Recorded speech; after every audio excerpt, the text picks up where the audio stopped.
just wanted to point out to you about how different some people's journey to playing at the top of the World Sevens Series and equally into 15s is, because Roger McConaughey is a perfect example, who's just been selected in the England 15s team. He obviously played sevens with these boys, but before he played sevens, he was just playing National League rugby for Nuneaton and at university. Like 4 or 5 years ago, he was training to be a teacher. He was a super fan by his own admission. So now, you know, he's obviously getting a World Cup. So just thought we'd start with how different each one of the lads is sort of experience of getting to England Sevens and talk about their academy rugby and schoolboy rugby and a little bit of history there. So we start down there with Rich.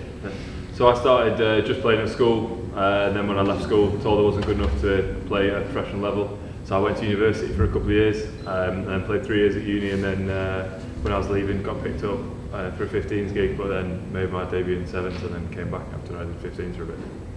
Similar to Chippy there, wasn't in an academy growing up, didn't play any sort of regional rugby, went off to university, did my degree, started playing a bit semi-professional rugby. While I was at uni, went home, give it a shot, and got picked up for the Wales Sevens squad and trained for about half a year, just 1 day a week, and then got invited to play Twickenham, Glasgow, did alright in that, and then got my first contract off the back of that. But before then I didn't actually play that much sevens, it was mostly 15-a-side rugby. So up until the age of 16 I was a gymnast. I concentrated more on gymnastics than what I did rugby, so I didn't really play much school rugby. Then at the age of 16 realised that I had a bit of more of an interest for rugby.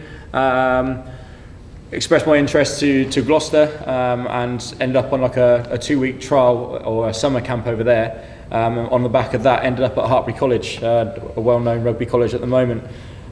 Did my degree there, played club rugby around the area, realised that I wanted to use rugby as an excuse to travel. So I ended up over in Spain on a professional contract, lived over there for 3 years and got residency to play for Spain. So ended up on the World Series on and off for about 7 years. Pretty similar to Chip and Nighty, didn't play any regional stuff, didn't play any age group academies, went to uni, got picked up kind of on a part-time, like just turn up if you want, by England Sevens. So I did kind of part-time during my last year of uni, and then I got picked up by a 15s club off the back of uni. So I'm going into my second year there now. Yeah, so I started playing rugby when I was 9, went to Hartpury when I was 16, did a BTEC course there. From there, loved rugby, loved sport, didn't want to sit in a classroom all day, so that's why I wanted to go to Hartpury and enjoy playing rugby.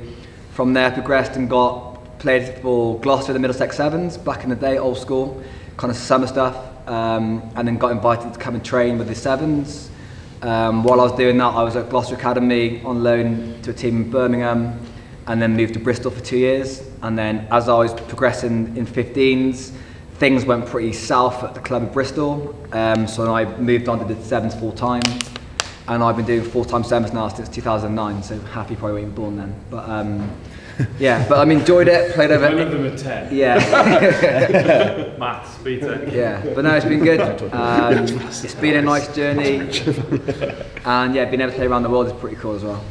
Yeah, just on that, maybe we'll talk about like why you boys, and I think probably we'll start with Will. Will's obviously full-time with a 15-a-side club at the moment, but I probably is one of the ones that enjoys sevens more than 15s. Talk about why that is and maybe some of the comparisons between what you do as a professional 15-a-side player over what you did when you were playing with England Sevens. I think well, the thing about the sevens is it's a much smaller squad and you get to know everyone a lot better. So yeah, it was quite bizarre for me. I kind of rock up on day one and for ever how much I loathe to say this, but people you'd sit next to people like Dean at lunch, he'd just talk you through drills, and go out to people like Ollie and Lindsay Hagen, they just talk to you like you're kind of just an equal, even though you've been there one day, which is nice. You don't get that at the 15s clubs because it's just so much bigger, so much, and there's so many more different dynamics going on there. So as an environment, I definitely prefer the sevens to the 15s, and as a game as well, in 15s is a lot more prescriptive. So you'd have your set plays, you plan like 4 phases in advance, you'd say this person clears this ruck in this particular area, you run this dummy line here, you only touch the ball there. So there's a lot more kind of focus on detail. With sevens is a lot freer. You're a lot freer to express yourself and yeah, just kind of do your own thing, which is what I really enjoyed. Was that your same experience, Rich, like when you came from Worcester? Yeah, like obviously as Will said, the group's a lot tighter when you're playing in the Sevens Series, especially when you're travelling, because you can't have anyone on the team who you don't kind of get on with, because it just causes friction, and because this group's so small when you're playing, you don't want any friction on the field.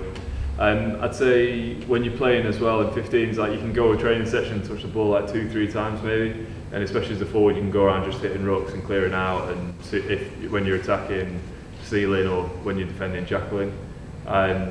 In sevens it obviously isolates those skills a bit more, so you get to kind of play rugby a bit more, if that makes sense. So instead of just running around in a pattern and not having to make any decisions and just hitting rucks, you get a chance to basically pass the ball to North. That's what I've been doing for the last Would you say that your time in England Sevens has made you a better rugby player? Yeah, like 100% overall. Like passing, fitness, ability to catch, and all aerial stuff, everything improves when you're in sevens.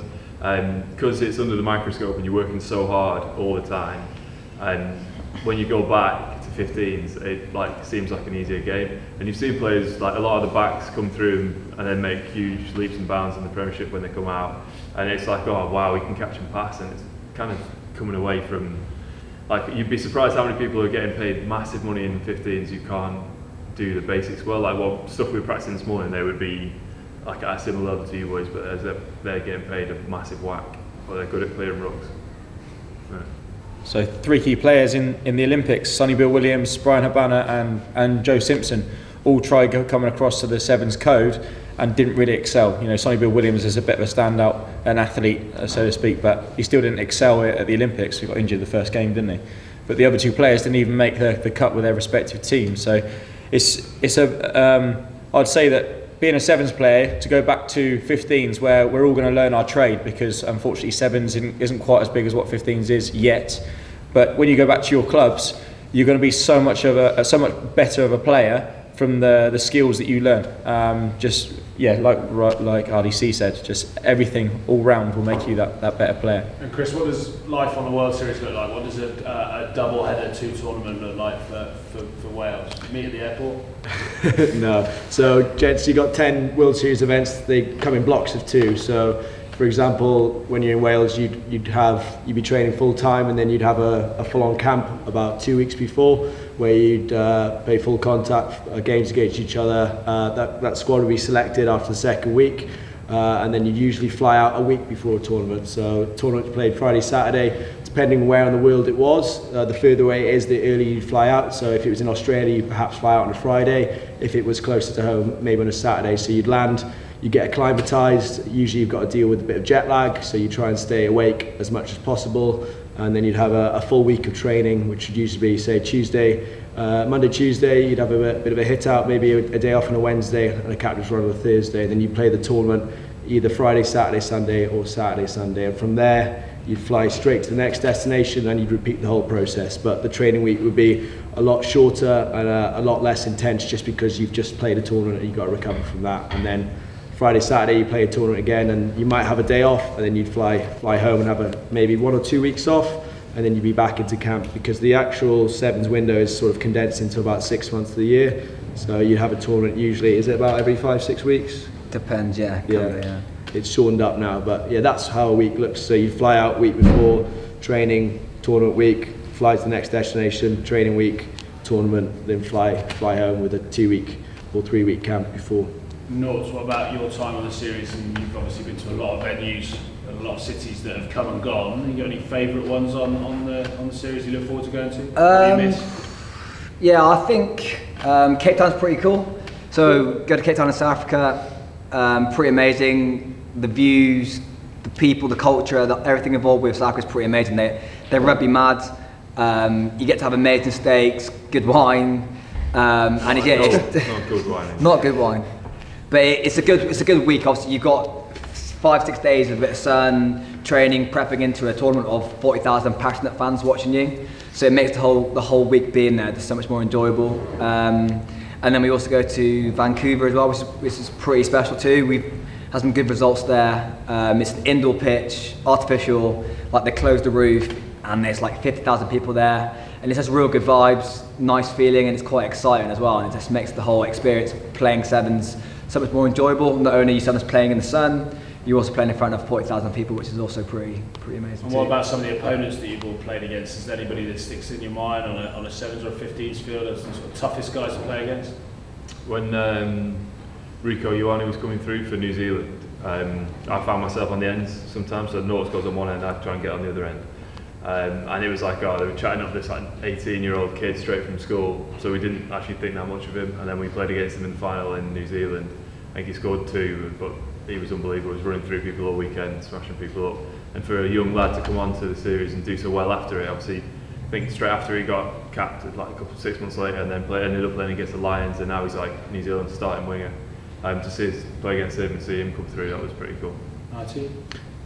People always ask me what's it like coming against Cardinals, but he's kind of only got one sort of skill set, which is pace. You can mark him out of the game, but for me, it's coming up against more complete wingers such as Norts. Not just saying that here, and Sinatla. So they're not just bringing speed; they've got footwork, game awareness, and they're able to not only skin you on the outside, on the inside, but bring others into play. So being stood on the tips, thinking you're quick, and then coming up against people like that, it's a bit humbling at first, but you get used to it. JC? So 2 types of different rugby player. You get an RDC. I was quite similar to him as well. You're quite direct and try and make the yards for the players like Dan, who used to do the step and the finishing. So the people in front of me, if they were direct, I actually preferred that. You're always going to make a tackle, hopefully, but when you get people like him in front of you, it's a different ball game, and you quite often get stood up. But the 2 teams for me were Kenya, with very, very hard people to tackle, and secondly the Fijians, which are just a totally different breed of people, I guess. They're the same breed, we all. Yeah. Will, anything from 7s or 15s? The one who sticks out for me in 15s was when I was 17. I called up to any game. I played against Mara Itoje, like just before he kind of really got on the scene. But you could just I was latching. We had a 125 kilo prop carrying the ball, and Itoje hit him so hard that he knocked both of us back 3 meters, and I was sort of like thinking, this is not for me. So that kind of sticks out. But Wasps, Billy LaRue was an amazing player as well. He just had so much time on the ball. Because he'd sort of, the ball would be like 5 meters away, and he'd already be looking at you because he just knew he was going to catch it. It made it impossible to kind of pin down and tackle. Not that he could actually make any tackles himself, but. And North, over your 10 years on the series, you got somebody that you always saw as a real tough out. It depends. Obviously, loads of guys come and go. I think the hardest team to play against is JB New Zealand. They bring a lot of quality. They're not the quickest, but they all work really hard, and they just make the game. They make every tackle. So every time you may step somebody, they make the next tackle, and it's make it so hard for you to actually get over the try line. They literally fight. But then at the same time, another team like Fiji as well, they play so differently.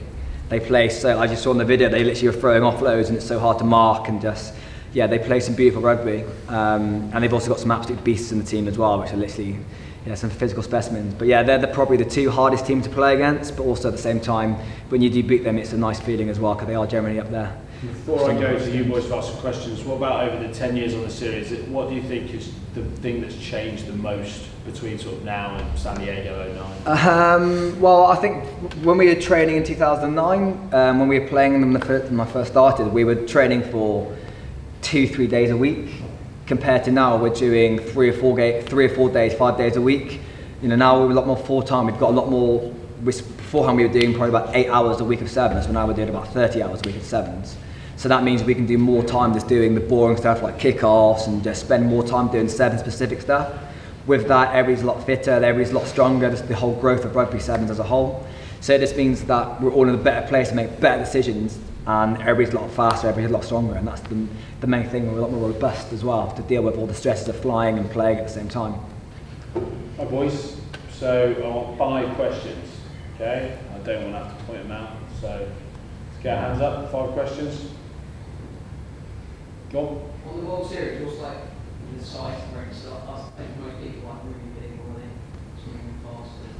It should be mixed. Kind of varies, like obviously in positions. So you get like nippy wingers who are quite small, but then everyone's kind of like a mix. I'd say the biggest kind of people are maybe a little bit bigger than me, a little bit taller than me, but a little bit wider. But I don't think there's that many on the series. A lot of them are like, yeah, there's no real monsters like size-wise. Probably the biggest blokes like 6'5". Probably Fijians. You saw in that video, you've got Nakawara, you said 6'10", but I think Fijians, they have the big disparity, have the big tall forwards that are rangy, and people like Jerry Tuai, who's, I don't know how tall he is, but he can step you in a phone box, and people like Nanduva, very slight winger but very quickly. So you can get quite a wide range of sizes, but you don't get too many freaks in terms of mutants. I think the difference is compared to 15s that even the big guys, like we saw there Nakarawa, who's throwing the ball around, they can still shift. So in 15s generally, if the big guys are there to do the slow, heavy stuff, whereas in 7s, even the big guys like fight on the end, they can still do a job by stepping you or at the same time powering through. So it's not just the big guys are there to do one job, but across the whole board, everybody's there to do run, to carry, to pass, to kick and everything. So it makes it nice next time. 4 more questions, guys. Yeah, the back. Dan, how do you prepare for a game against USA when you're facing people like Yeah, so it's always enjoyable playing against those guys. Obviously, everybody knows Perry Baker and Carlin, some of the fastest guys, but then at the same time, it's an excuse to actually be the best version of yourself. So I know, and the whole team knows, that against any team, if we go out there, we're not good enough, then they're just going to tear us apart. I think it's obviously, you see it more because obviously social media and everything else portrays them to be these amazing players. But the same, if I give Knighty no space to do his magic, then he's not going to score, and you try and do the same against those guys as well. But it does bring the best out of you, because you know you have to be the best version of yourself, and you know you've got an amazing challenge, and that's kind of what excites me about playing against those guys and all the other quick guys on the series. Cheers, I'll give you that 20 quid later. Cheers, mate. Is that right? No, Here we go. Charlie? How do you actually like go about protecting Fiji? So we try and just stay connected. So like Fiji work off waiting for someone to turn their shoulders. So as soon as you go up and you give them a read, an easy read, they'll either step through it or offload to someone coming through it. So when we've been successful against them, we've been just getting up and staying connected. So not actually, you don't have to like rush up and try and make tackles. You just get to about like from here to the chairs away and kind of shepherd them until you're like on top of them. I think that's when we've been most successful. Also, a massive part of Fiji's game is kickoffs. So if we can secure the kickoffs back, which is kind of like my job, then we normally do quite well. How much time do you spend in a week on kickoffs? If you look at your total week, is it a big part of you? So like maybe a session and a half, I reckon. We do like a full session on it, and then like a top-up session towards the end of the week. But a lot of it's technicals, and a lot of it's practice and repetition. As with passing and stuff like that, the more you can practice, the better you'll get in the end. With that as well, you analyse teams, so you look at where they kick, who are their main people they're kicking to. So then when you come to the field, you see, so for England, they used to put a lot of balls on Rodwell, so you'd mark up Rodwell in that sense. But teams will always come with a plan B and a plan A, so it doesn't necessarily work like that. But you analyse teams looking at how they kick, where they kick, and then you do analysis on yourself, what works well, what works doesn't. 2 more. Baz. what's your like for games? What does your game day food look like on the night before? Jowly. Go on, you're... Well, anyway. boss. Kind of depends on like personal preference. So like a game, like leading up to a game, like you kind of like carbo load as it is, like I said, but you don't like have too much, because some people are like, oh, I've carbo load, so I'm gonna have like chips and rice. Like, yeah, that's what I was saying the other day. The lad in the north had chips and rice for his tea. But you kind of take everything in proportion. But on a game day, some people are completely different. Like I like to eat a lot in the week and not eat that much on game day, because I get quite a nervy belly, so I get a bad bump. So I don't like be hammering loads of food. So I just have like little and often. So like I'll have like a light breakfast and then a snack after the blowout, and then probably a snack and a shake after the first game, and a snack and a shake. But it does really vary. So it's kind of personal, whatever you kind of feel. But, So yeah. tournament days, you're probably burning about 5,000 calories, or in it, well, around about that. Okay, so it's quite hard to be able to get that in food-wise on a game day, especially when you do get nervous and you've only got certain windows when you can eat before games and stuff like that. So it's coming up to that, as long as you're eating and probably carbo loading or getting excess calories, so you don't lose too much weight and energy through those couple of days, then it all balances out. Yeah, I think that's it. You got to kind of go like, whilst the nutritionist just tries to like micromanage everything you eat. So it's like you should eat this at this time, and you get to, you know, you should have some caffeine gum at this point, or you should have a shot of beetroot juice because apparently it dilates your blood vessels or something. And then some guys really buy into that, but I'm just, you know, it's just the tiny little 0.1%ers that I think are just there, because then if you miss it, then you're like, oh God, I haven't had my shot of beetroot juice or whatever it is. So I think it's what Chippy says, it's about kind of feeling right with what you think. I'm personally the same as Chip, like I eat a lot the day before a game, a lot of carbs to kind of get my glycogen stores up, but then you just keep yourself ticking over so you're ready to go when time comes. And we've got a nutritionist coming in from outside this week from Fresh Fitness Food who will be doing food during the year, which will talk to us about building a healthy plate and what a plate might look like differently on post a tournament to pre a tournament. So it might not look calorifically much different, but actually in the way you've built your plate might look a little bit differently. So we've got one more question. We've done incredibly well for the junior age group. Squeezing these questions out is not easy. There we go, number 5, nailed it. What's your most memorable moment? Memorable moment. Mine was in Cape Town. We were in the final against South Africa. We were walking out, and it's like 50,000 like screaming South Africans, and I don't score many like long distance strides. But someone put me through a gap, and I managed to go the length, and everyone was normal. Get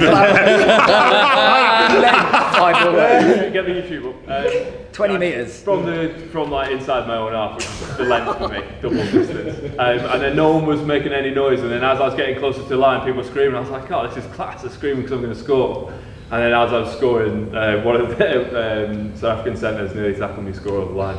But yeah, that's probably my most memorable. Just on that, boys, just to touch on, they've mentioned Cape Town a couple of times. The World Series is quite often made up, fans of the World Series is quite made up of people from all over the world. But in Cape Town, it's the nearest environment to a test match arena. Like, it is 50,000 South Africans kind of baying for a South African victory. And if you make the final, that's when the anthems are sung. So the England boys went out there, South Africa sing their anthem. Suddenly, instead of you being in a kind of a mixed spectator group, which is some people support some people support others, these boys stood up against 50,000 South Africans who sing a national anthem properly. Yeah. Elvis, Chris, what was yours? Probably just making my debut. It wasn't the most exotic of places. It was Glasgow of all the places. But you know, 2 weeks before that, I was playing in Llandovery. None of you will know where that is. In front of about 50 people, and then to be coming up against some of the world's best in the World Series, with no prior experience was pretty impressive. We got knocked out in the semis against New Zealand, then lost last play to England, so it was a bit unfortunate. And then the week after, playing in Twickenham in front of 80,000 people, where you warm it up, you can't even hear yourself think. It's a pretty expressive environment to be in. So yeah, having gone from playing in front of about 20 people and a cow the 2 weeks before to 80,000 people 3 weeks later is pretty special for me. JC, Gold Coast 2012? 2008. No, it wasn't. What was it? 2012. 2012. Yeah, of course it was. Can't even work. That's what it was. Gold Coast bowl final against England. Went to extra time. It was my first tournament as well, playing for Spain. He was on the pitch next to me, and the other team obviously, and we ended up beating England in the bowl final. We had 8 players left. Doesn't matter, mate. Doesn't matter. We beat them. We beat them. It's with a can of John Smith's, mate. Sound awful. Yeah. Is that all right? Awful bit. World Sevens and 15s. Yeah, again, the debut, I got a bit luckier than 90. I made mine in Hong Kong last year, which was just incredible. And 15s, it's funnily enough got nothing to do with Wasps. At Uni Oxford, play Cambridge every year in the varsity match, played at Twickenham, and I won my first one, which was an amazing experience. Everyone kind of wrote us off. Jamie Roberts was on the Cambridge team. Like, everyone thought, oh, he's going to kind of, be a great success. It was a rubbish game of rugby. I think we won 12-6 with no tries, but like, still get a win at Twickenham. Like, for me, I was 18. It was just, that was an amazing experience. So, the varsity match. Probably my debut as well. Mine was in New Zealand, so going from living in Gloucester, travelling to the other side of the world, 24 hours, 28 hours was mad. Riding around on Harley Davidsons around Wellington, winning in the final last play against New Zealand. It was pretty ridiculous being 21. But then my overall highlight's probably playing the Olympics. Being able to have my dad there, winning a medal, the whole story of just being in the major games. Sorry, Chip. Being involved in the major games, playing the Olympics, stuff you watch on TV, it's pretty cool. So I was lucky enough to get selected. and hopefully next year as well, mate. Yeah, boys, thanks for that. Like, I think big round of applause for those five. Appreciate it.